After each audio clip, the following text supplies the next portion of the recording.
This is the theme to the podcast. It's inspired by an old TV theme, one of the best I'd ever seen. So here it is, the theme to the podcast. What does Chris think? About friendships and just a little about love. We spend a lot of time pretending that human relationships just happen by accident, like cars bumping into each other on a poorly lit parking lot. We buy into this cultural myth, usually sold to us by romantic comedies or a poorly written coming-of-age television, that says if you're a good person, you'll naturally be surrounded by a constellation of lifelong companions who understand your soul without ever having to say a word. But if you've lived long enough, you know that that's a lie. It's a beautiful lie, sure, but it's a lie that leaves people feeling incredibly isolated when they wake up at 35 and realize their social circles look less like ensemble casts and more like a ghost town. Here's the thing. Human connection isn't random. It has a certain geometry. I can't really help by looking at patterns. My mind is constantly running in the background, sorting data, evaluating systems, trying to figure out why things work or why they fall apart. It's why the corporate team building exercises they make you do make my teeth itch, and why modern therapy speak, all that talk about curating your energy and setting boundaries, make you sound like you're managing a high-end art gallery instead of just being a human being. It treats people like assets to be managed, rather than complicated, messy, beautiful variables. The other day I was sitting in church, listening to a sermon that unexpectedly handed me a blueprint for something that I had been trying to quantify for decades. The speaker wasn't doing the typical performance, where he tries to sound relevant by referencing whatever trend is happening that week. He was talking about the Greek language and how in Greek they have multiple words for the word love. Now, it's been my experience that when someone starts dissecting the Greek roots from a pulpit, you're about 30 seconds away from a lecture on how you aren't doing enough charity work or donating enough money to the church. But as he began breaking down these words, not as abstract theological concepts, but as practical, real-world descriptions of how human beings align themselves with one another, the tumblers in my head started clicking into place.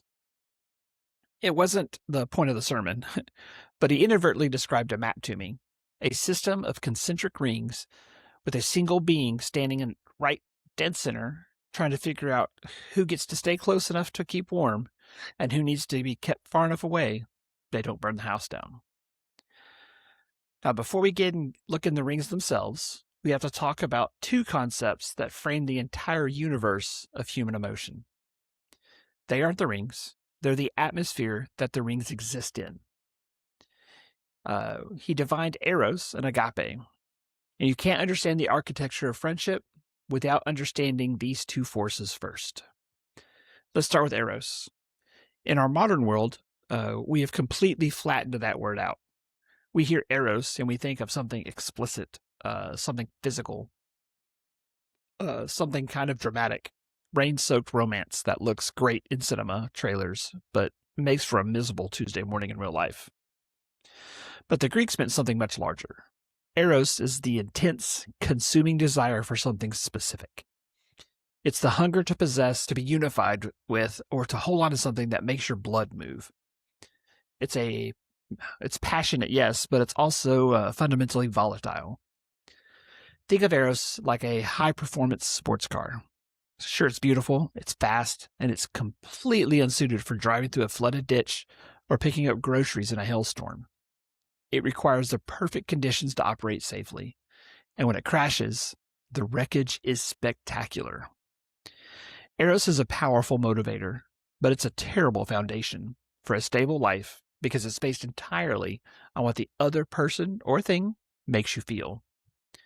The moment that feeling changes, the moment the paint gets scratched or the engine stutters, the illusion breaks.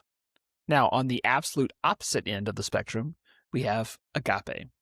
If eros is the fire that burns hot and fast, agape is the bedrock underneath the mountain. It's the unconditional, benevolent love. It's the choice to act for absolute good of another person, completely independent on how they treat you, whether they deserve it or not, or whether even if they like you. It's the love that doesn't keep a ledger. Now, let's be entirely honest here. Agape is incredibly difficult. It's not a soft, sentimental feeling. It's a grueling, disciplined choice. It's the kind of love that demands you show up and help someone clean up their ruined house, even if they're the ones who left the water running. It doesn't ask for a return on investment. The pastor pointed out that agape is the standard we're supposed to strive for in how we treat humanity at large, but it's way too heavy to carry into every casual interaction. If you tried to give agape-level emotional real estate to every person you meet, you'd be hollowed out within a month. You'd end up like a generator trying to power an entire city block until it throws a rod and dies. So, if Eros is too unstable and agape is too vast, where do we actually live our lives? We live them in the space between. That's where the rings come in. The sermon quantified this for me. You are the center point. You have a finite amount of time and attention and emotional bandwidth. You cannot treat everyone like a brother, and you shouldn't treat everyone like a stranger. I needed an organized concept of friendship. So, on the furthest ring out from the center, the largest of the structured space, is the philia. The Greeks defined philia as the love of companionship, the affection that grows out of shared experience, mutual respect, and common ground. This is the friendship of the mind and shared interests. It's the bond you form with the people you work the line with at a restaurant, ball with on the weekends, or the people who share that oddly specific obsession with classic cinema or mid-century history. Philia is beautiful because it's entirely voluntary. You don't inherit it like family, and you aren't compelled into it by a biological spark like romance. It's born when two people look at the world and realize they're looking at the same thing. It's what C.S. Lewis was talking about when he said that friendship is born from the moment when one man says to another, "What? You too? I thought I was the only one." In a healthy life, the philia ring is crowded but orderly. These are the people that you are happy to see at a dinner party, the ones you can have sharp, witty banter with over a drink, and the ones who make the day-to-day business of being alive feel less like a solitary march and more like a shared expedition. You respect their minds, you enjoy their company, and you wish them well. That said, though, philia has distinct boundaries, and pretending those boundaries don't exist is where we get into a lot of broken hearts. Philia depends on a common ground. If the common ground disappears, if you change jobs, move to a different city, or stop playing on the sport, the friendships will often naturally fade. And that's okay. It's not betrayal. It's just the nature of the ring. I've had plenty of philia friendships in my life. People that I would have sworn I would know forever. Get invited to their weddings and things. And while we're sitting in the break room, fighting through a 12-hour shift or working on a project. But once the context changed, we became people who just double-tapped each other's photos on social media. Now, to be fair, it's easy to get bitter about that if you don't understand the system. You think, man, I thought we were closer than this. But they weren't being fake. They just were living in a ring where they belonged. They were the companions for a specific leg of the journey.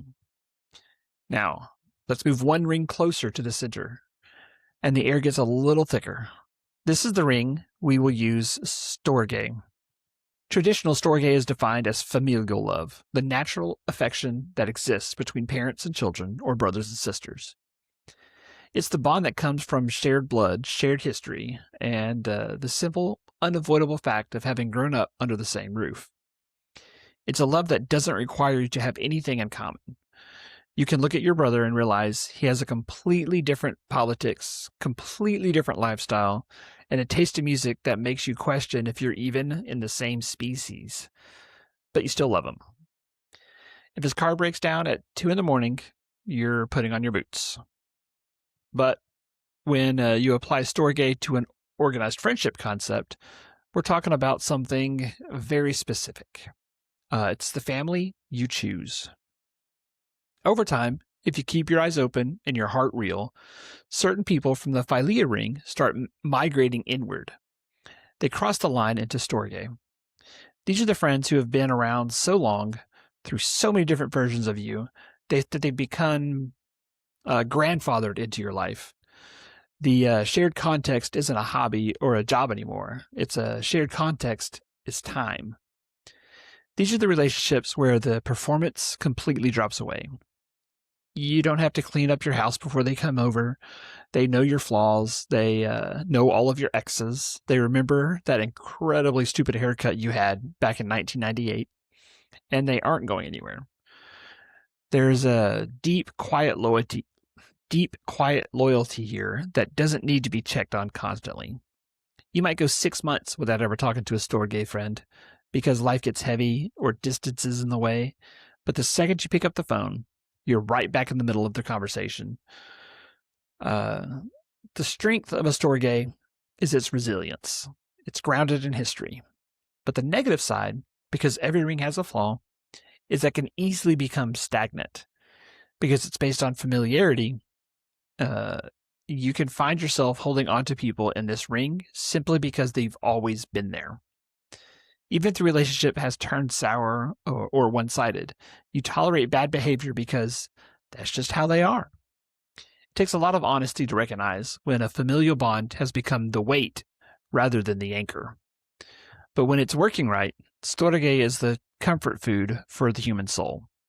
It's the safety net that catches whenever your plans fall apart. Now the final ring before we hit the center point of your own individual life. I felt like the Greek called these people philoi. Don't confuse this with philia. If philia is the crowded companions, philoi are your chosen few, your inner circle, your trench mates. In ancient times, your philoi were the people you trusted to guard your back in battle, the ones who had access to your home, your family, and your secrets. If you have more than 3 or 4 true philoi in the course of your lifetime, you're either a statistical anomaly or you're lying to yourself about who these people actually are. This ring requires a massive amount of emotional investment. You cannot fake your way into this space. You certainly can't buy your way in. The philoi are the people who see you when the lights are off and the mask's completely put away. They know the things that keep you awake at 3 in the morning. They know your failures, not as amusing stories you tell at dinner parties, but as the deep, painful bruises that they helped you bandage up. Here's the hallmark of a philoi friendship. They have the right to tell you the absolute, unvarnished truth, even when it hurts. Actually, in fact, especially when it hurts. We live in a culture that is terrified of discomfort. We surround ourselves with people who will nod along with our worst impulses because they want us to nod along with theirs. We use terms like validating my experience to avoid ever being told that we're acting like an idiot. But a true philoi doesn't care about validating your bad behavior. They care about you. They're the friend who will look at you dead in the eye after a bad breakup or a blown business venture and say, "To be fair, you brought this on yourself, and here's exactly where you lost the plot. Now let's figure out how to fix it." That kind of honesty is incredibly rare, and it's terrifying.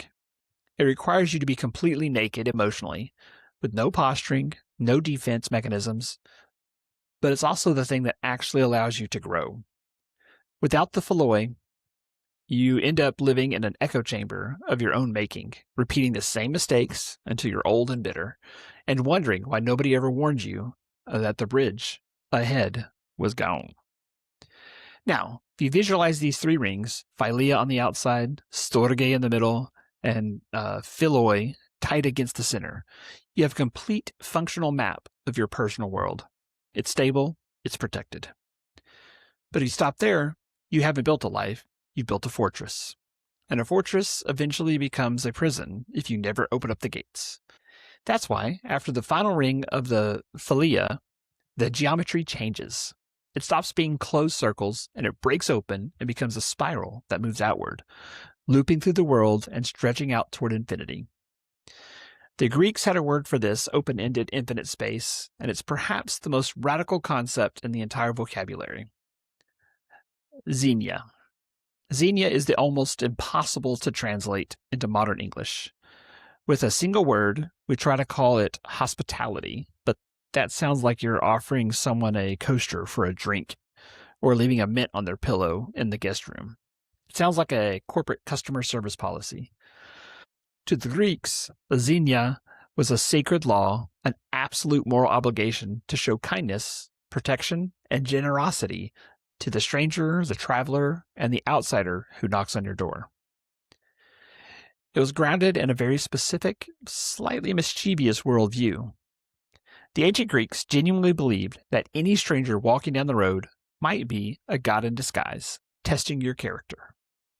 If you treated a traveler like garbage, turned him away at the rain, or robbed him while he slept, you weren't just being a bad neighbor, you were potentially inviting a cosmic ruin upon your entire household. When you think about the xenia as the infinite spiral of your social map, it changes how you interact with the entire world. It means that your default setting when dealing with a human being you don't know isn't suspicion or indifference. It's openness. It's the recognition that every single person you cross paths with, the person making your coffee, the guy sitting next to you on the cramped subway line, the stranger whose car is stuck in the snow, has a story that's just as complex, that's just as heavy, and just as important as yours. Xenia is a spiral because it has no boundaries. It doesn't ask for credentials. It doesn't require the stranger to earn their way into the ring before you treat them with dignity. It understands that while your emotional real estate for friendship is strictly limited by the laws of time and gravity, your capacity for basic human decency is limitless. Think about how much different our world would be if we actually operated on this blueprint.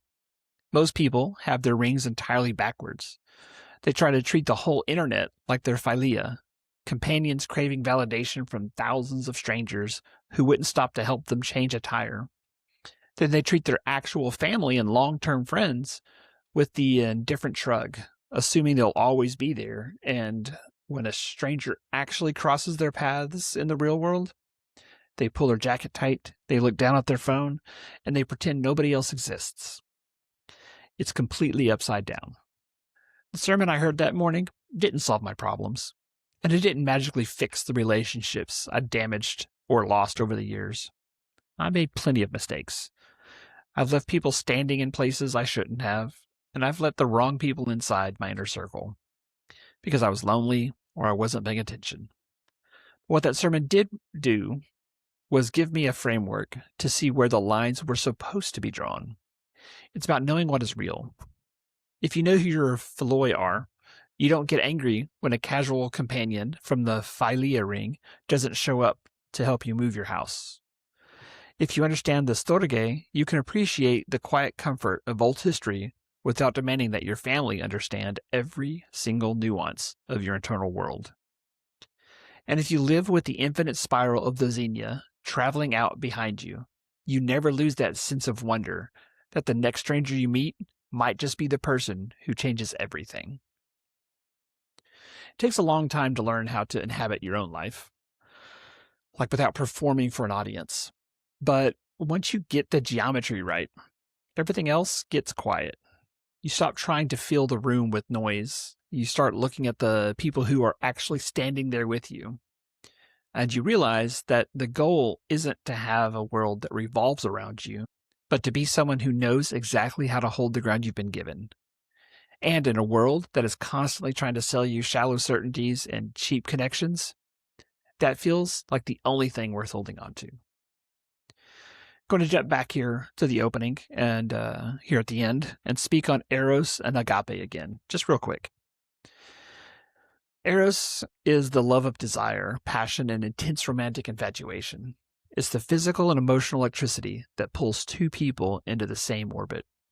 It's that feeling that hits you in the gut when you're a young man sitting in a college lobby or a late-night diner and suddenly realizing that the entire room has gone quiet because someone specific just walked through the door. It's powerful, it's visceral, and it's entirely necessary for the initial attraction. But here's the reason precise thinkers treat the word with caution. Eros is inherently transactional. and consumption-based. It's driven by how the other person makes you feel. It looks across the room, it sees something beautiful and desirable, and it says, I must have that to feel complete. Think of Eros as a high-budget Hollywood teaser trailer. It looks incredible on a massive screen. The colors are saturated, the music swells at exactly the right frame, and the hype makes you feel like your life won't be intact until you see the final product. But as anyone who has sat through a disappointing summer blockbuster knows, a great 2-minute teaser does not guarantee a solid 2-hour narrative. You can't build a sustainable cinematic universe on hype alone. The structural flaw when Eros is left to its own device, it behaves like an uncontrolled fire. It burns bright, consumes its fuel quickly, and leaves nothing but ash and cold ground once the wind shifts. That said, to be fair to Eros, ancient literature doesn't shy away from it. Romantic poetry throughout history is written almost exclusively in this key. The Greek tradition understood that this spark itself isn't evil. It's a design feature, not a bug, but it requires structure around it to keep from burning the house down. As I said earlier, the opposite is agape. In the ancient world, the word was transformed from a fairly uncommon low-key term into a monumental ethical concept. The central pillar of a mature worldview. Agape is not a feeling. Let's clear that up right now. Our modern therapeutic scripts love to treat love as an involuntary emotional state, something that you can fall into or out of, like an open maintenance hole. Agape doesn't operate in that framework. Agape is a conscious, sovereign act of will. It's the deliberate decision to value another person's well-being above your own, regardless of whether they deserve it, appreciate it, or even return the favor. It's a cold, clear, unyielding commitment to action. When you break it down into a functional system, it looks less like sentimentality and more like a code of conduct. Here's why agape is so radical and why it consistently disrupts human systems. It's entirely independent of the object's value. Eros requires the object to be desirable. Agape requires absolutely nothing from the recipient. It's a one-way street of unconditional goodwill. It looks at the adversary or the detractor or someone who has actively sabotaged your progress and says, I choose your ultimate good anyway. It works like a massive ancient stone archway. It doesn't care about the weather. It doesn't care if the people walking under it appreciate the stonework. And it doesn't require constant validation to stay upright. It holds its position because of the way its internal geometry handles stress. Sometimes I feel like I was born in the wrong time period.